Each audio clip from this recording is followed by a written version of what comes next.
Hello and good day or good evening depending on where you are, and welcome back to Baby Ellis' stories. We now return to Robinson Crusoe by Daniel Defoe. Chapter 9. A Boat. But first I was to prepare more land, for I had now seed enough to sow above an acre of ground. Before I did this, I had a week's work at least to make me a spade, which, when it was done, was but a sorry one indeed, and very heavy, and required double labour to work with it. However, I got through that, and sowed my seed in 2 large flat pieces of ground, as near my house as I could find them to my mind, and fenced them in with a good hedge, the stakes of which were all cut off that wood which I had set before, and knew it would grow, so that in a year's time I knew I should have a quick or living hedge that would want but little repair. This work did not take me up less than 3 months, because a great part of that time was the wet season, when I could not go abroad. Within doors, that is when it rained and I could not go out, I found employment in the following occupations, always observing that all the while I was at work I diverted myself with talking to my parrot, and teaching him to speak, and I quickly taught him to know his own name, and at last to speak it out pretty loud. Paul? Paul, P-O-L-L, which was the first word I ever heard spoken in the island by any mouth but my own. This, therefore, was not my work, but an assistance to my work, for now, as I said, I had a great employment upon my hands, as follows. I had long studied to make by some means or other some earthen vessels, which indeed I wanted sorely, but knew not where to come at them. However, considering the heat of the climate, I did not doubt but if I could find out any clay, I might make some pots that might, being dried in the sun, be hard enough and strong enough to bear handling, and to hold anything that was dry, and required to be kept so, as this was necessary in the preparing corn, meal, etc., which was the thing I was doing. I resolved to make some as large as I could, and fit only to stand like jars to hold what should be put into them. I would make the reader pity me, or rather laugh at me, to tell how many awkward ways I took to raise this paste, what odd, mishappen, ugly things I made, how many of them fell in and how many fell out, the clay not being stiff enough to bear its own weight, how many cracked by the over-violent heat of the sun, being set out too hastily, and how many fell in pieces with only removing as well before as after they were dried,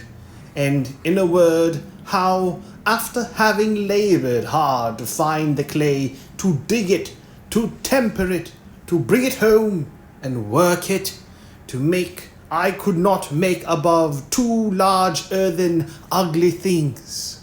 I cannot call them jars, in about 2 months' labour. However,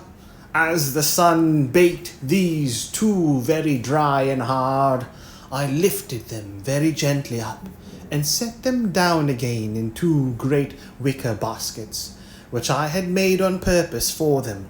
that they might not break, and as between the pot and the basket there was a little room to spare, I stuffed it full of rice and barley straw, and these 2 pots, being to stand always dry, I thought would hold my dry corn, and perhaps the meal, when the corn was bruised. Though I miscarried so much in my design for large pots, yet I made several smaller things with better success, such as little round pots, flat dishes, pitchers, and pipkins, and any things my hand turned to, and the heat of the sun baked them quite hard. But all this would not answer my end, which was to get an earthen pot to hold what was liquid and bear the fire, which none of these could do. It happened after some time, making a pretty large fire for cooking my meat. When I put it out after I had done it, I found a broken piece of one. I found a broken piece of one of my earthenware vessels in the fire,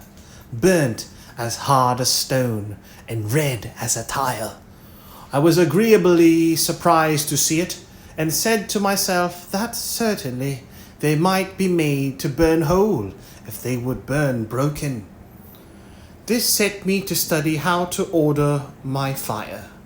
so as to make it burn some pots. I had no notion of a kiln, such as the potters burn in, or of glazing them with lead, though I had some lead to do it with. But I placed 3 large pipkins and 2 or 3 pots in a pile, one upon another, and placed my firewood all round it, with a great heap of embers under them. I piled the fire with fresh fuel round the outside and upon the top, till I saw the pots in the inside red hot quite through, and observed that they did not crack at all. When I saw them clear red, I let them stand in that heat about 5 or 6 hours, till I found one of them, though it did not crack, did melt or run, for the sand which was mixed with the clay melted by the violence of the heat, and would have run into glass if I had gone on. So I slacked my fire gradually till the pots began to abate of the red colour, and watching them all night, that I might not let the fire abate too fast, in the morning I had 3 very good, I will not say handsome, pipkins, and 2 other earthen pots, as hard burnt as could be desired, and one of them perfectly glazed with the running of the sand. After this experiment, I need not say that I wanted no sort of earthenware for my use, but I must needs say as to the shapes of them, they were very indifferent, as any one may suppose, when I had no way of making them but as the children make dirt pies, or as a woman would make pies that never learned to raise paste. No joy at a thing of so mean a nature was ever equal to mine, when I found I had made an earthen pot that would bear the fire, and I had hardly patience to stay till they were cold before I set on the fire again with some water in it to boil me some meat, which it did admirably well, and with a piece of a kid I made some very good broth, though I wanted oatmeal and several other ingredients requisite to make it as good as I would have had it been. My next concern was to get me a stone mortar to stamp or beat some corn in, for as to the mill, there was no thought of arriving at the perfection of art with one pair of hands. To supply this want, I was at a great loss, for of all the trades in the world I was as perfectly unqualified for a stone cutter as for any whatever. Neither had I any tools to go about it with. I spent many a day to find out a great stone big enough to cut hollow and make fit for a mortar, and could find none at all, except what was in the solid rock, and which I had no way to dig or cut out, nor indeed were the rocks in the island of hardness sufficient, but were all of a sandy, crumbling stone, which neither would bear the weight of a heavy pestle, nor would break the corn without filling it with sand. So, after a great deal of time lost in searching for a stone, I gave it over, and resolved to look out for a great block of hard wood, which I found indeed much easier, and getting one as big as I had strength to stir, I rounded it and formed it on the outside with my axe and hatchet, and then, with the help of fire and infinite labour, made a hollow place in it, as the Indians in Brazil make their canoes. After this, I made a great heavy pestle or beater of the wood called the ironwood, and this I prepared and laid by against I had my next crop of corn, which I proposed to myself to grind, or rather pound into meal to make bread. My next difficulty was to make a sieve or a seeress, to dress my meal, and to part it from the bran and the husk, without which I did not see it possible I could have any bread. This was a most difficult thing even to think on, for to be sure I had nothing like the necessary thing to make it, I mean fine thin canvas or stuff to serse the meal through. And here I was at a full stop for many months, nor did I really know what to do. Linen I had none left but what was mere rags. Linen I had none left but what was mere rags. I had goat's hair, but neither knew how to weave it or spin it,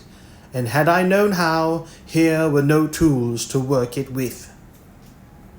All the remedy that I found for this was, that at last I did remember I had, among the seamen's clothes, which were saved out of the ship, some neckcloths of calico or muslin, and with some pieces of these I made 3 small sieves, proper enough for the work, and thus I made shift for some years. How I did afterwards, I shall show in its place. The baking part was the next thing to be considered, and how I should make bread when I came to have corn, for first I had no yeast. As to that part, there was no supplying the want, so I did not concern myself much about it. But for an oven I was indeed in great pain. At length I found out an experiment for that also, which was this. I made some earthen vessels, very broad, but not deep, that is to say, about 2 feet diameter, and not above 9 inches deep. These I burned in the fire, as I had done the other, and laid them by, and when I wanted to bake, I made a great fire upon my hearth, which I had paved with some square tiles of my own baking and burning also. But I should not call them square. When the firewood was burned pretty much into embers or live coals, I drew them forward upon this hearth, so as to cover it all over, and there I let them lie till the hearth was very hot. Then sweeping away all the embers, I set down my loaf or loaves, and whelming down the earthen pot upon them, drew the embers all round the outside of the pot, to keep in and add to the heat. And thus, as well as in the best oven in the world, I baked my barley loaves, and became in little time a good pastry cook into the bargain. For I made myself several cakes and puddings of rice, but I made no pies, neither had I anything to put into them, supposing I had, except the flesh either of fowls or goats. It need not be wondered at if all these things took me up most part of the 3rd year of my abode here. For it is to be observed that in the intervals of these things I had my new harvest and husbandry to manage. For I reaped my corn in its season, and carried it home as well as I could, and laid it up in the ear in my large baskets, till I had time to rub it out, for I had no floor to thrash it on, or instrument to thrash it with. And now indeed my stock of corn increasingly, I really wanted to build my barns bigger. I wanted a place to lay it up in, for the increase of the corn now yielded me so much that I had of the barley about 20 bushels, and of the rice as much or more.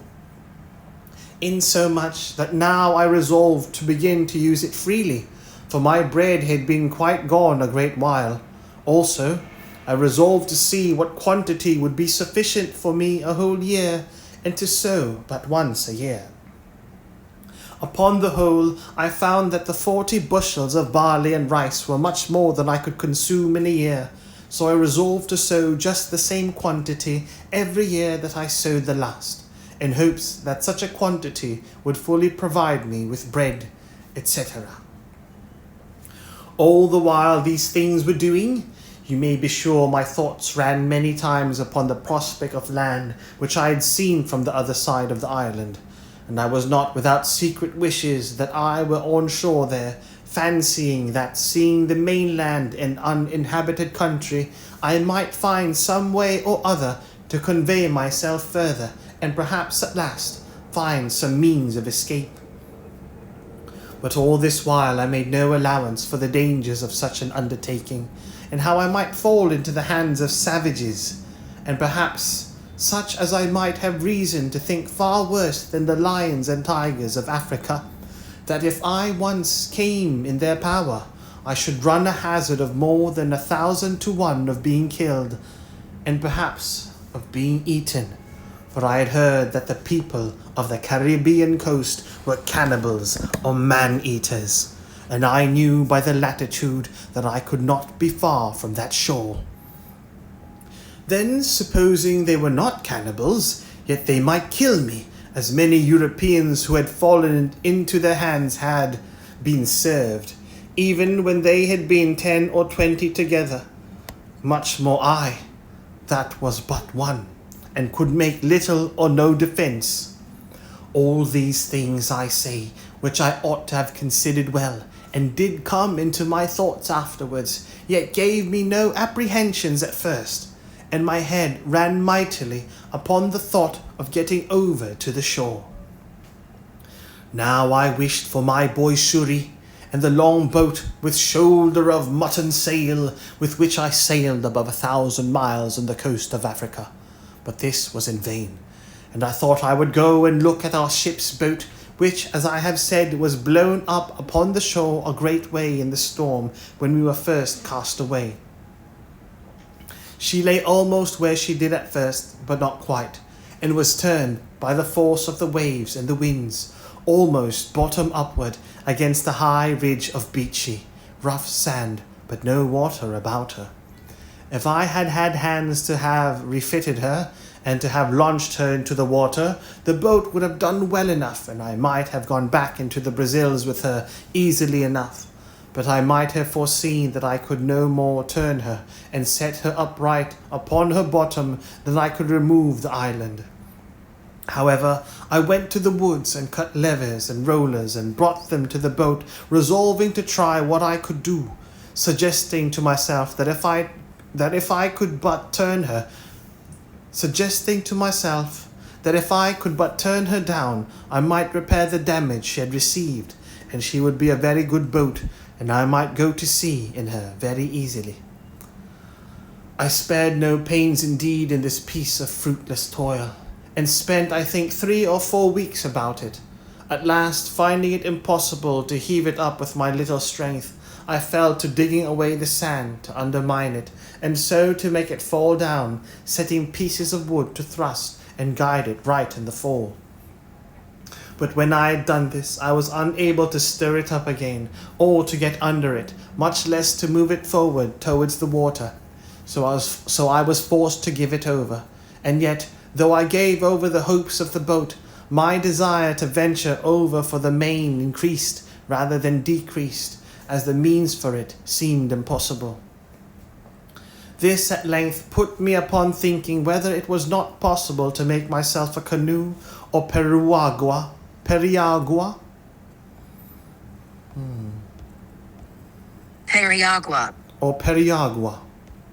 such as the natives of those climates make, even without tools, or, as I might say, without hands, of the trunk of a great tree.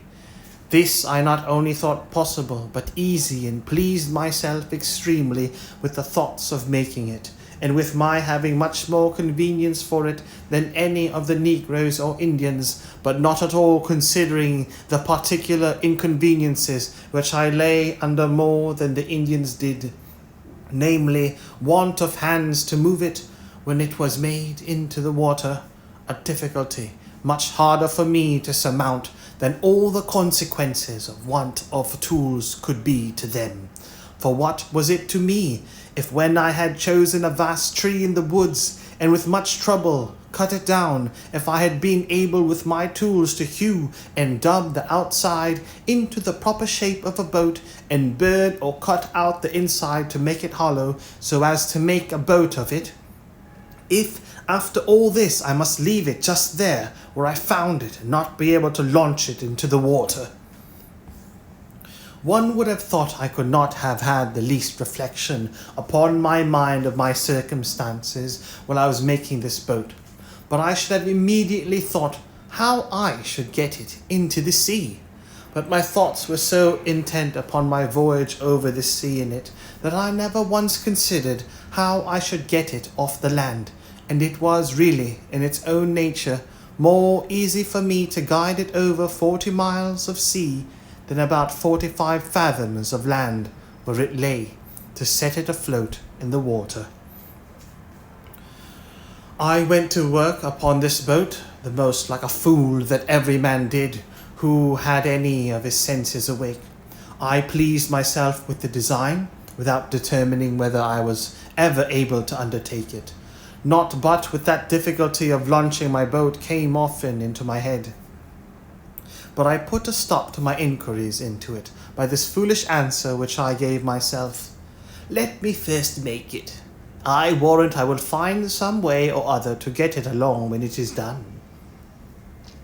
This was a most preposterous method, but the eagerness of my fancy prevailed, and to work I went. I felled a cedar tree, and I questioned much whether Solomon ever had such a one for the building of the temple of Jerusalem. It was 5 feet 10 inches diameter at the lower part next the stump, and 4 feet 11 inches diameter at the end of 22 feet, after which it lessened for a while, and then parted into branches. It was not without infinite labour that I felled this tree. I was 20 days hacking and hewing at it at the bottom. I was 14 more getting the branches and limbs and the vast spreading head cut off, which I hacked and hewed through with an axe and hatchet, and inexpressible labour after this. It cost me a month to shape it and dub it into a proportion and to something like the bottom of a boat, that it might swim upright as it ought to do. It cost me near 3 months more to clear the inside and work it out so as to make an exact boat of it. This I did indeed without fire, by mere mallet and chisel, and by the dint of hard labour, till I had brought it to be a very handsome periagua, and big enough to have carried 26 men, and consequently big enough to have carried me and all my cargo. When I had gone through this work, I was extremely delighted with it. The boat was really much bigger than ever I saw a canoe or periagua that was made of one tree in my life. Many a weary stroke it had cost, you may be sure, and had I gotten it into the water, I make no question but I should have begun the maddest voyage and the most unlikely to be performed that ever was undertaken. But all my devices to get it into the water failed me, though they cost me infinite labour too. It lay about 100 yards from the water, and not more, but the first inconvenience was, it was uphill towards the creek. Well, to take away this discouragement, I resolved to dig into the surface of the earth, and so make a declivity. This I began, and it cost me a prodigious deal of pains. But who grudge pains who have their deliverance in view? But when this was worked through, and this difficulty managed, it was still much the same, for I could no more stir the canoe than I could the other boat. Then I measured the distance of ground, and resolved to cut a dock or canal to bring the water up to the canoe. Seeing I could not bring the canoe down to the water, I began this work, and when I began to enter upon it, and calculate how deep it was to be dug, how broad, how the stuff was to be thrown out, I found that, by the number of hands I had, being none but my own, it must have been 10 or 12 years before I could have gone through with it. For the shore lay so high that at the upper end it must have been at least 20 feet deep, so at length, though with great reluctancy, I gave this attempt over also. This grieved me heartily, and now I saw, though too late, the folly of beginning a work before we count the cost,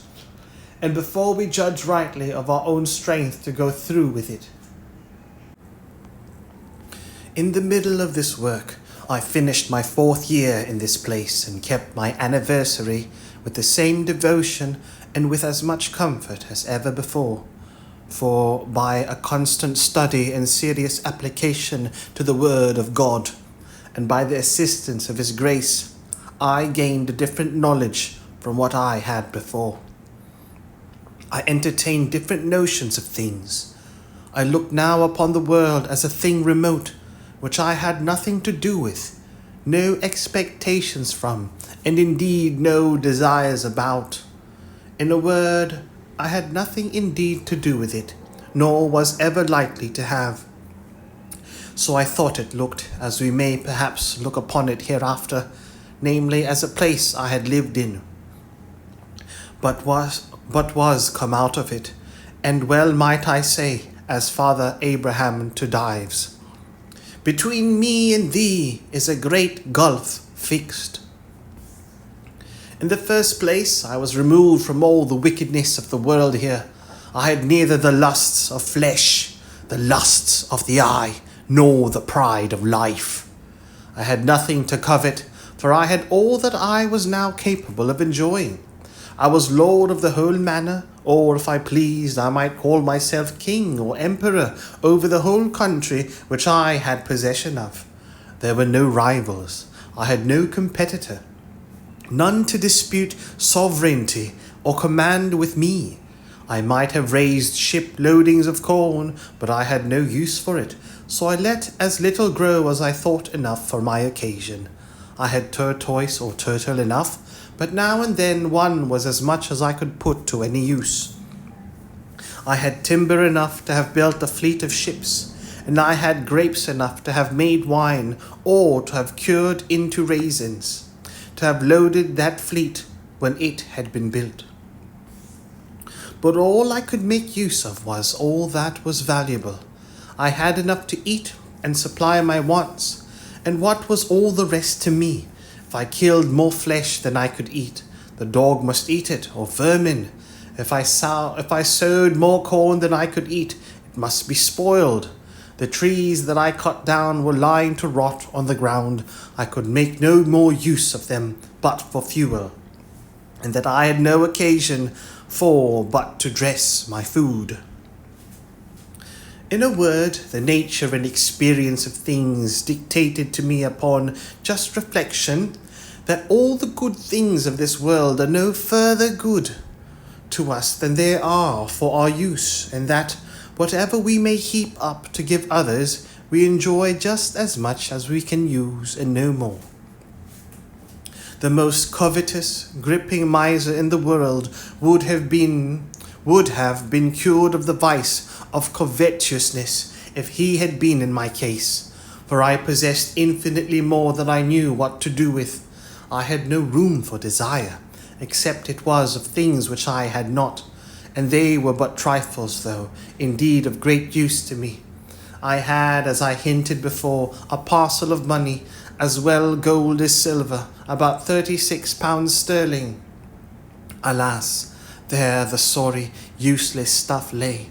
I had no more manner of business for it, and often thought with myself that I would have given a handful of it for a gross of tobacco pipes, or for a hand mill to grind my corn. Nay, I would have given it all for a 6 penny worth of turnip and carrot seed out of England, or for a handful of peas and beans and a bottle of ink. As it was, I had not the least advantage by it, or benefit from it, but there it lay in a drawer, and grew mouldy, with the damp of the cave in the wet seasons. And if I had had the drawer full of diamonds, it had been the same case. They had been of no manner of value to me, because of no use. I had now brought my state of life to be much easier in itself than it was at first, and much easier to my mind as well as to my body. I frequently sat down to meat with thankfulness, and admired the hand of God's providence, which had thus spread my table in the wilderness. I learned to look more upon the bright side of my condition, and less upon the dark side, and to consider what I enjoyed rather than what I wanted. And this gave me sometimes such secret comforts that I cannot express them, and which I take notice of here, to put those discontented people in mind of it, who cannot enjoy comfortably what God has given them, because they see and covet something that He has not given them. All our discontents about what we want appeared to me to spring from the want of thankfulness for what we have. Another reflection was of great use to me, and doubtless would be so to anyone that should fall into such distress as mine was. And this was, to compare my present condition with what I at first expected it would be, nay, with what it would certainly have been, if the good providence of God had not wonderfully ordered the ship to be cast up nearer to the shore, where I not only could come at her, but could bring what I got out of her to the shore for my relief and comfort, without which I had wanted for tools to work, weapons for defence, and gunpowder and shot for getting my food. I spent whole hours, I may say whole days, in representing to myself in the most lovely colours how I must have acted if I had got nothing out of the ship, how I could not have so much as got any food except fish and turtles, and that as it was long before I found any of them, I must have perished first, that I should have lived if I had not perished like a mere savage, that if I had killed a goat or a fowl by any contrivance, I had no way to flay, or open it, or part the flesh from the skin and the bowels, or to cut it up, but must gnaw it with my teeth, and pull it with my claws like a beast. These reflections made me very sensible of the goodness of Providence to me, and very thankful for my present condition, with all its hardships and misfortunes, and this part also I cannot but recommend to the reflection of those who are apt, in their misery, to say,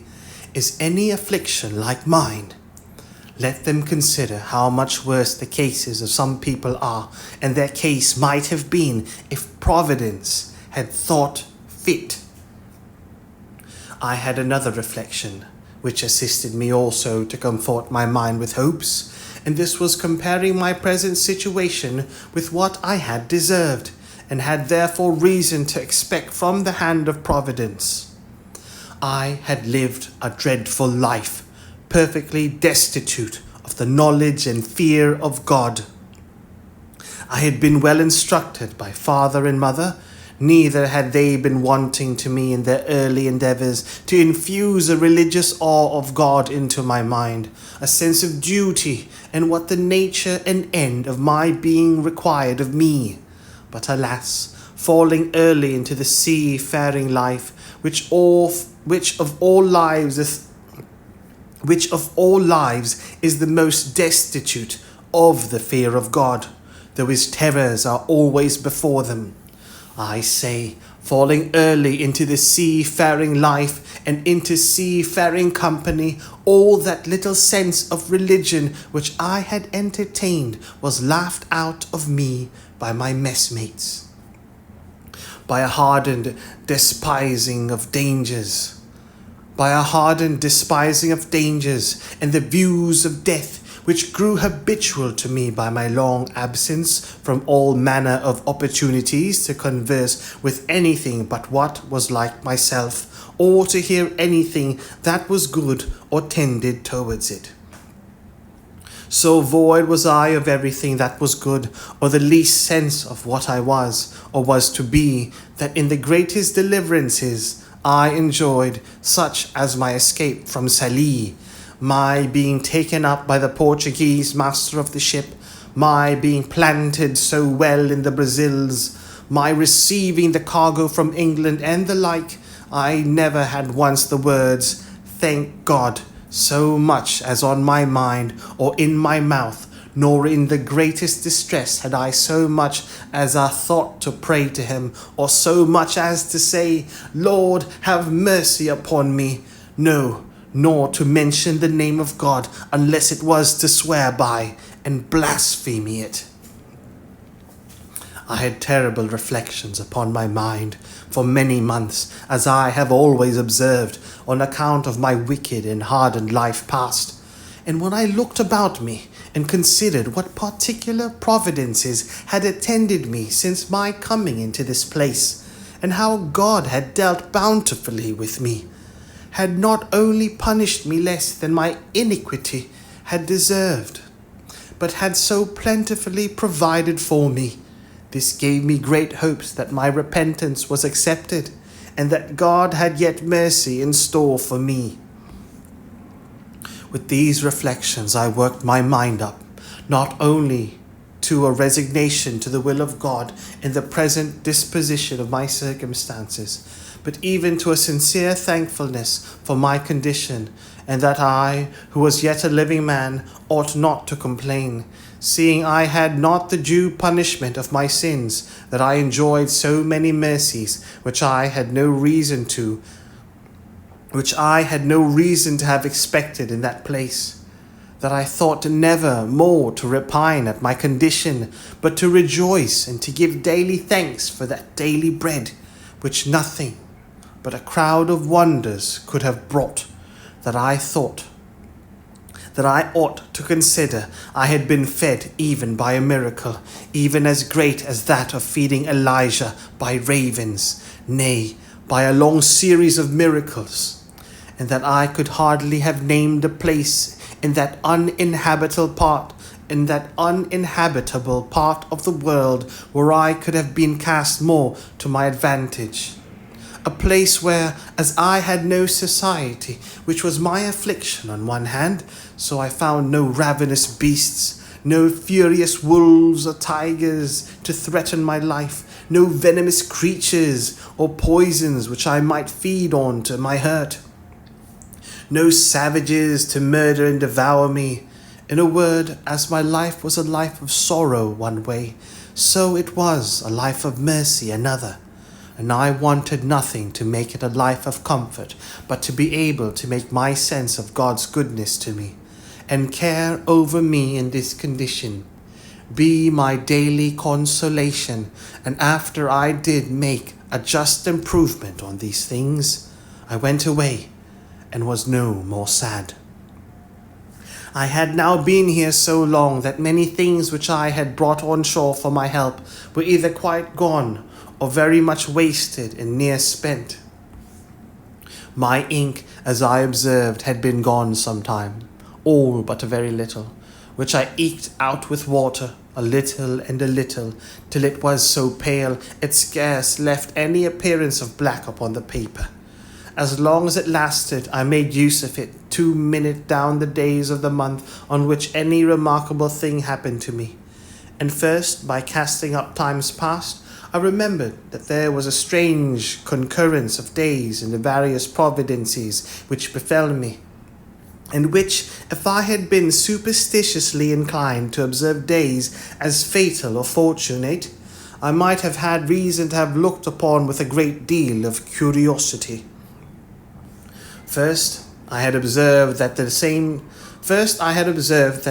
day that I broke away from my father and friends and ran away to Hull in order to go to sea, the same day afterwards I was taken by the Sallee man of war and made a slave. the same day of the year that I escaped out of the wreck of that ship in Yarmouth Roads, that same day year afterwards I made my escape from Sallee in a boat.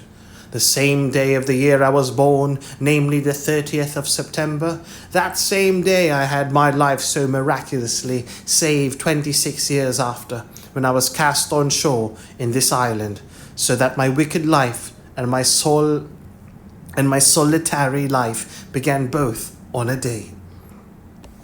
The next thing to my ink being wasted was that of my bread. The biscuit which I brought out of my ship. This I had husbanded to the last degree, allowing myself but one cake of bread a day for above a year, and yet I was quite without bread for near a year before I got any corn of my own, and great reason I had to be thankful that I had any at all, the getting it being, as has been already observed, next to miraculous. My clothes too began to decay. As to linen, I had had none a good while except some checkered shirts which I found in the chests of the other seamen, and which I carefully preserved, because many times I could bear no other clothes on but a shirt, and it was a very great help to me that I had, among all the men's clothes of the ship, almost 3 dozen of shirts. There were also indeed several thick watch coats of those seamen's which were left, but they were too hot to wear, and though it is true that the weather was so violently hot that there was no need of clothes, yet I could not quite go naked, no, though I had been inclined to it, which I was not, nor could I abide the thought of it, though I was alone. The reason why I could not go naked was I could not bear the heat of the sun so well when quite naked as with some clothes on. Nay, the very heat frequently blistered my skin, whereas with a shirt on the air itself made some motion, and whistling under the shirt was 2-fold cooler than without it. No more could I ever bring myself to go out in the heat of the sun without a cap or a hat. The heat of the sun beating with such violence as it does in that place would give me the headache presently by darting so directly on my head without a cap or a hat on, so that I could not bear it, whereas if I put on my hat it would presently go away. Upon these views I began to consider about putting the few rags I had, which I called clothes, into some order. I had worn out all the waistcoats I had, and my business was now to try if I could not make jackets out of the great watch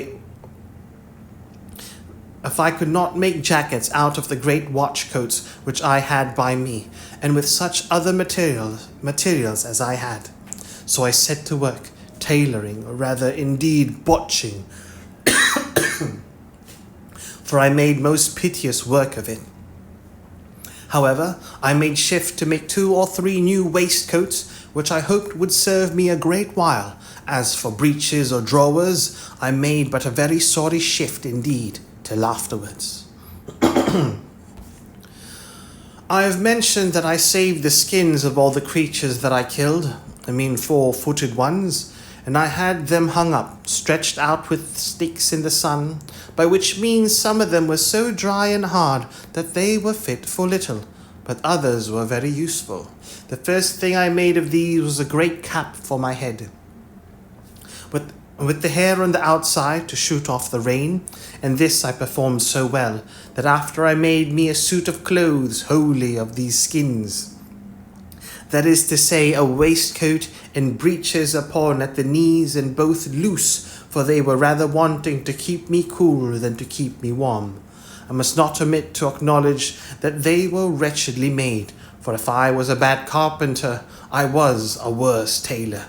However, they were such as I made very good shift with, and when I was out, if it happened to rain, the hair of my waistcoat and cap being outermost, I was kept very dry. After this, I spent a great deal of time and pains to make an umbrella. I was indeed in great want of one, and had a great mind to make one. I had seen them made in the Brazils, where they are very useful in the great heats there, and I felt the heats very jot as great here. And greater too, being nearer the equinox. Besides, as I was obliged to be much abroad, it was a most useful thing to me as well for the rains as the heats. I took a world of pains with it, and was a great while before I could make anything likely to hold. Nay, after I had thought I had hit the way, I spoiled 2 or 3 before I made one to my mind. But at last I made one that answered indifferently well. The main difficulty I found was to make it let down. I could make it spread, but if it did not let down too and draw in, it was not portable for me any way but just over my head, which would not do.